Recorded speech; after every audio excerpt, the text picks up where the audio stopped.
Welcome back. ఉద్యమాలు ప్రజల నుంచి పుట్టుకొస్తే అవి చారిత్రకమవుతాయి. అప్పుడు ధనిక, పేద, రాజు, బంటు, ఆ పార్టీ ఈ పార్టీ అని తేడా ఉండదు, అంతా ఒక్కటే. ఇప్పుడు సమైక్యాంధ్ర ఉద్యమంలో మనకు కనిపిస్తోంది అదే. జనం ఈ స్థాయిలో బలపరచడం గల కారణాలేంటి? విమర్శన, వివాదాలు ముసురుకున్న అన్ని పార్టీల నేతల్ని, అన్ని వర్గాల్ని ఒక్కటిగా చేయటంలో, ఉద్యమాన్ని ఏకతాటిపై నడిపించడంలో లగడపాటి అనిపించుకున్నారు. ఎన్టీఆర్, వైఎస్ తర్వాత ఇప్పుడు ఆయన ద్వారా సమైక్య నినాదం ఆ స్థాయిలో వినిపిస్తోంది.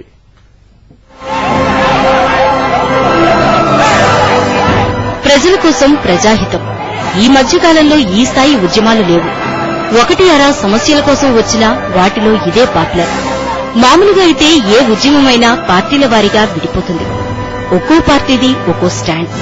కానీ సమైక్యాంధ్ర విషయంలో మాత్రం రాజకీయ పక్షాలకు అతీతంగా ఉద్యమం ఉరకలెత్తుతోంది. ఆవిర్భావ సమయంలో సామాజిక తెలంగాణకు కట్టుబడి ఉంటామని చెప్పిన ప్రజారాజ్యం పార్టీ కూడా ఇప్పుడు సమైక్యాంధ్ర వైపే అడుగులేస్తోంది. తిరుపతిలో చిరంజీవి దీక్షకు సిద్దమవటమే ఇందుకు నిదర్శనం. ఇక చెస్ ప్లేయర్ కోనేరు హంపి కూడా సమైక్య నినాదాన్ని జపిస్తున్నారు. రాజగోపాల్తో కలిసి మద్దతు ప్రకటించారామె. ఇలా పార్టీలన్నింటినీ ఒక్క తాటిపైకి తేవడంలోనూ, అన్ని పార్టీలను ఈ విషయంలో ఒకటిగా చేయగలగడంలోనూ, వివిధ వర్గాలను కలిసికట్టుగా ఉద్యమంలోకి ఆకర్షించడంలోనూ లగడపాటే.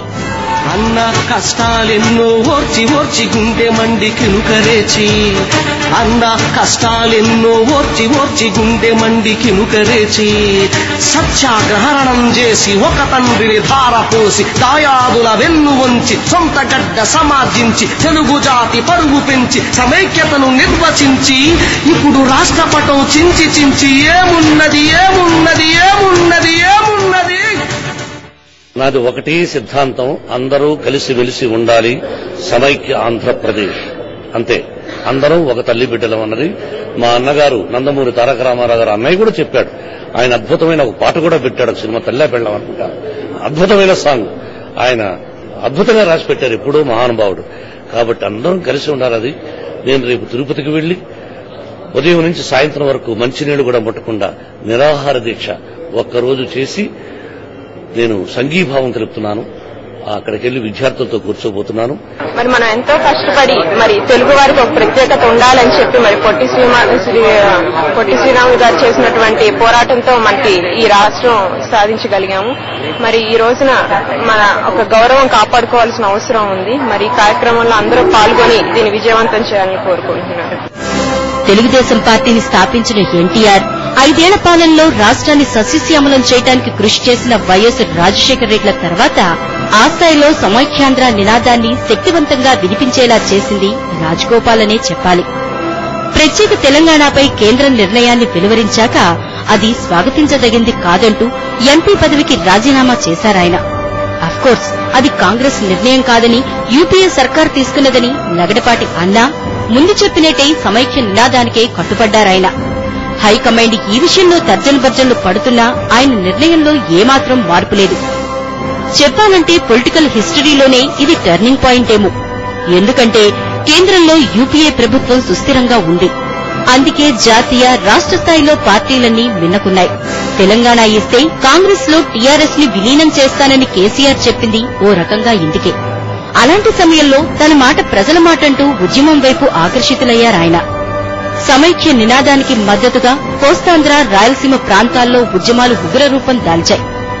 ఎక్కడికక్కడ నేతలంతా నిరసనలకు దిగారు. కాకపోతే ఈ కాక ఢిల్లీ పెద్దలను తాకేటట్టుగా చేయడంలో విజయం సాధించారు లగడపాటి. ఆయన లేకపోతే ఈ ఉద్యమానికి ఈ రూపు వచ్చేది కాదేమో అన్నంతగా పరిస్థితులు మారిపోయాయి. లగడపాటి దీక్షతో ఉద్యమ తీవ్రత ఎక్కువైంది. కొద్ది నెలల తర్వాత ఆంధ్రప్రదేశ్ చరిత్రలో ఓ విభజన రేఖ వస్తుందేమో. అది ప్రత్యేక తెలంగాణ, సమైక్యాంధ్ర ఉద్యమాలకు ముందు తర్వాత అని చరిత్రను మార్చుకోవాల్సిన పరిస్థితి కనిపిస్తుందేమో. ఎందుకంటే రాజకీయ స్థితిగతులు అంతగా మారిపోయాయి. అంతకు ముందులా పార్టీల వారీగా కాకుండా రాజకీయాలకు అతీతంగా సమైక్య శక్తి రూపుదాల్చడంతో అందరిలోనూ ఆశ్చర్యం. పైగా ఇన్నాళ్లు కామ్గా ఉన్న కేంద్రం ప్రకటన తర్వాత సీమాంధ్రలో ఈ స్థాయిలో నిరసన జ్వాలలు ఎగిసేసరికి అసలు జనంలో ఇంత వ్యతిరేకత ఉందా అని పార్టీలే విస్తుపోయాయి. కొంతమంది నేతలు ముందు నుంచి సమైక్య నినాదాన్ని ఎత్తుకున్నా దాన్ని ఎవరూ అంత సీరియస్ గా తీసుకోలేదు. ఇప్పుడు తీసుకోక తప్పడం లేదు. ప్రత్యేక తెలంగాణ ఉద్యమం ఈనాటిది కాదు. కాకపోతే సమైఖ్యాంధ్ర ఉద్యమం ఈ స్థాయిలో రగలడం మాత్రం గుర్తించాల్సిన అంశమే.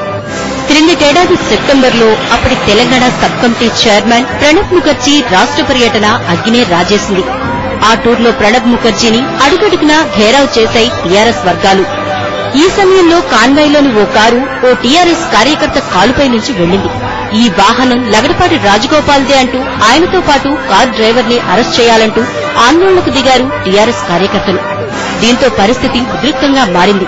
దీని పర్యవసానంగా హైదరాబాద్ లోని జూబ్లీహిల్స్ లోని ల్యాంకో ఆఫీస్ కార్యాలయంపై టీఆర్ఎస్ శ్రేణులు మెరుపుదాడి చేశాయి, రాళ్ల వర్షం కురిపించాయి. దీంతో లగడపాటికి టీఆర్ఎస్ నాయక శ్రేణికి మధ్య భగ్గుమనే పరిస్థితులు నెలకొన్నాయి. ఇప్పుడు హైదరాబాద్ లో దీక్ష చేస్తానని లగడపాటి ప్రకటించిన వెంటనే గులాబీ దండు మండిపడింది. ఇక్కడ దీక్ష చేయడానికి ఎట్టి పరిస్థితుల్లోనూ ఒప్పుకోమంటూ నిరసనకు దిగింది. దీంతో రాజధానిలో టెన్షన్ వాతావరణే క్రియేట్ అయింది. తెలంగాణ చిచ్చు ఫలితంగా సమైఖ్యాంధ్ర భగభగలాడుతోంది.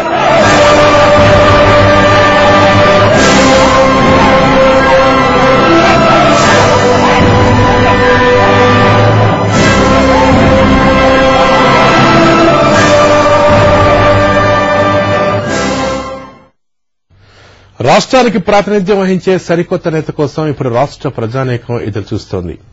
ఎవరా సరికొత్త నేత? లగడపాటి రాజగోపాల? ఆ వెలకల ముందు స్టోరీ బోర్డులో మరో షార్ట్ బ్రేక్ తీసుకుందాం.